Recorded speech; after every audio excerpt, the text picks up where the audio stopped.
Alors mes chers élèves, heureux de vous retrouver pour une autre fois. Alors, je vous présente aujourd'hui une leçon de lexique qui s'intitule Les figures de style, alors consacrée pour les élèves de deuxième année du cycle collégial. Et son objectif, c'est de connaître les figures de style et savoir les identifier et les distinguer entre elles plutôt. Alors, les figures de style sont des procédés d'expression qui visent en général à produire un effet ou bien une suggestion, ça veut dire une image poétique. Alors, il y en a plusieurs. Alors, je me suis contenté de vous présenter seulement 6 qui sont les plus connus, à savoir la comparaison, la métaphore, la personnification, la métonymie et l'hyperbole. Alors commençons par la comparaison. Alors qu'est-ce que ça veut dire la comparaison?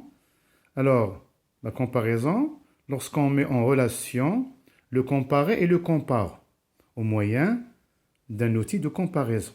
Le plus souvent, comme. Il y en a d'autres outils de comparaison, comme tel, semblable à, ressembler à, des verbes par exemple, pareil à, ainsi que, à la façon de, etc. Par exemple, regardez cet exemple. Sa main est large comme une raquette. Sa main est large comme une raquette. La raquette du tennis, hein? Vous la connaissez. Alors, sa main est l'élément comparé, c'est-à-dire on compare la main à quoi? À une chose, qui est la raquette.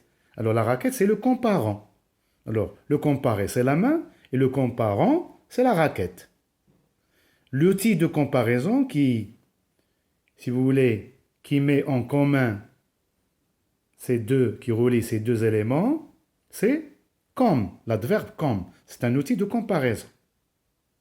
Alors le point de comparaison, c'est-à-dire le trait commun qui relie ces deux éléments, le point de comparaison, la propriété qui les rapproche, c'est la largeur.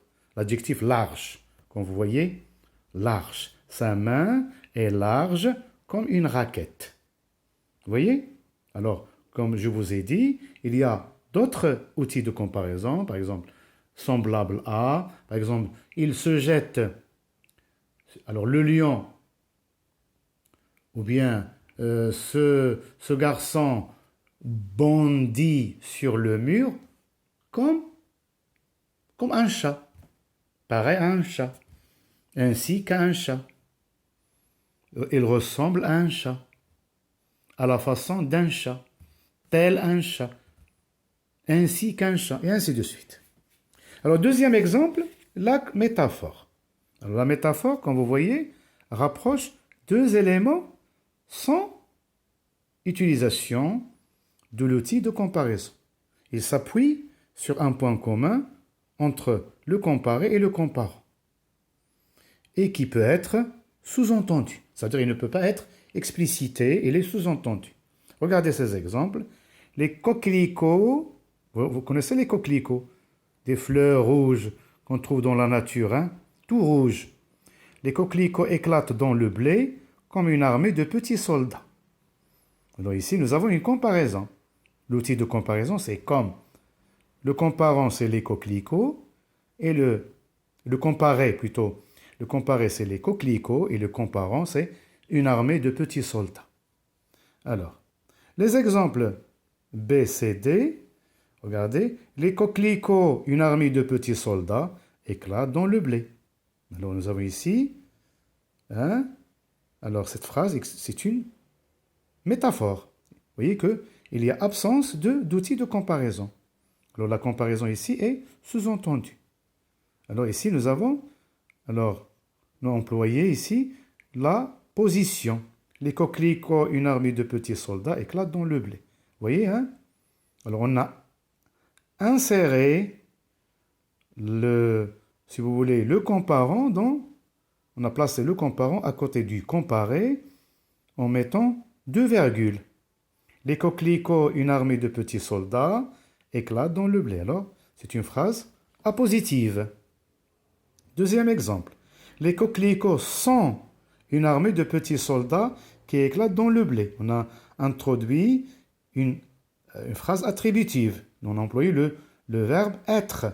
Les coquelicots sont. On n'a pas employé un outil de comparaison, mais on a employé l'adjectif, plutôt l'auxiliaire être, hein, alors suivi d'un attribut. Alors, phrase attributive, alors, et d'une phrase proposition relative. Qui éclate dans le blé. Deuxième exemple, une armée de coquelicots. Alors, une armée de coquelicots avec S éclate dans le blé. Voyez? Alors, ici, nous avons une phrase qui contient un complément de nom. Complément de nom. Une armée de coquelicots. Vous voyez? Alors, dans les trois phrases B, C, D, alors, toute cette phrase, si vous voulez, on a utilisé une métaphore, alors une autre forme de comparaison où il n'y a pas d'outil de comparaison. Troisième exemple, la métonymie. La métonymie, qu'est-ce que ça veut dire?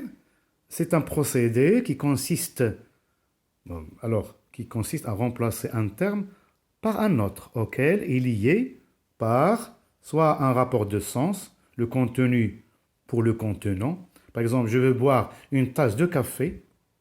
Une tasse de café, ici, je veux boire du café, mais lorsqu'on dit une tasse de café, ce qu'il y a dans le café.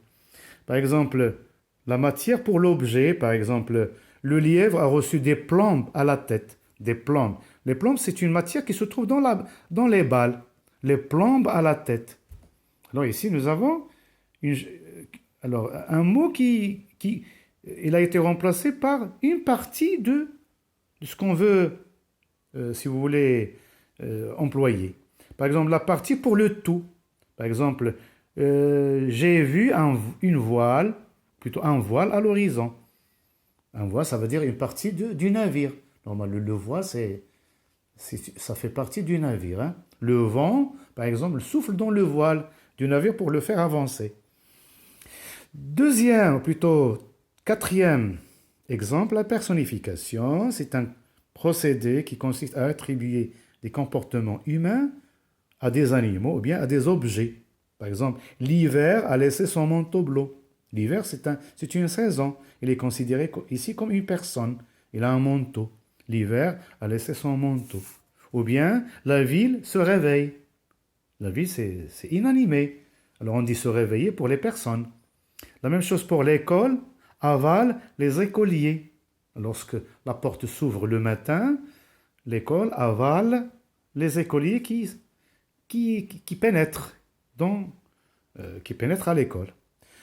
Cinquième exemple, l'hyperbole. Alors, l'hyperbole, c'est un autre procédé qui consiste à exagérer fortement la réalité de façon à frapper l'imagination. Par exemple, c'est une sorte d'exagération. Hein. J'ai dû vérifier une montagne de dossiers. Une montagne de dossiers, hein. C'est quelque chose, hein. C'est un peu d'exagération. Cela fait des siècles qu'on ne s'était pas vu. Cela fait des siècles. C'est trop, hein. Et le dernier exemple, la dernière figure, la périphrase. Alors, cet exemple, cette forme consiste à remplacer un terme par une expression de même sens. Il permet de mettre en valeur un aspect particulier d'un être ou bien d'une chose. Par exemple, au lieu de, par exemple, ça aide, par exemple, à employer des synonymes. Par exemple, le roi de la savane, c'est le lion. La capitale ismaélienne, c'est Meknès. Les lions de l'Atlas, c'est la sélection marocaine du football. La planète bleue, c'est la Terre. La ville du Détroit, c'est Tanger. La ville lumière, c'est Paris. Et ainsi de suite. Le continent noir, c'est l'Afrique. Le vieux continent, c'est l'Europe. Et ainsi de suite. Alors passons à l'exercice Bon, je vous propose un seul exercice. Je m'entraîne. Précise quelle figure de style est utilisée dans chacune de ces phrases. Ce projet m'a coûté les yeux de ma tête. J'ai acheté une Renault. Son teint est pareil à l'éclat de la rose. Cette actrice porte un ours de luxe. La planète bleue, nous devons la protéger. Cet enfant est le soleil de ma vie. En automne, nous marchions sur un tapis d'or. La mer est un grand miroir. La langue de Molière est parlée dans plusieurs pays. Enfin, après tant d'échecs, la chance lui sourit.